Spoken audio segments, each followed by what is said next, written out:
आपण सध्या आहोत साताऱ्यातील क्षेत्र माहुली येथे।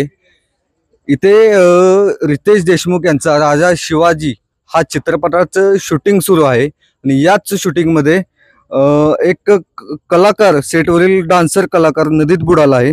संगम माहुली कृष्णा नदी लगत असलेल्या ठिकाणी राजा शिवाजी चित्रपटाचे शूटिंग सुरू आहे आणि यानंतर या शूटिंग दरम्यान कलाकार माहुली नदीत बुडाला असल्याची माहिती मिळते।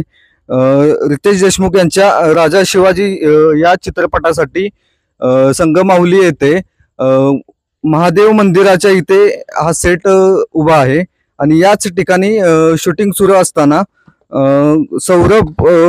सौरभ हा या नावाचा तरुण नदी पात्रात बुडाला असल्याची माहिती मिळते।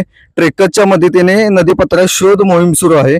अद्यापही सौरभचा शोध लागला नाही। अंधार झाल्यामुळे सौरभच्या शोध कार्यात अडथळा निर्माण येत असून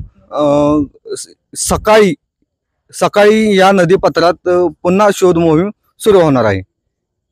कैलास मायने, टाइम्स ऑफ सातारा, सातारा।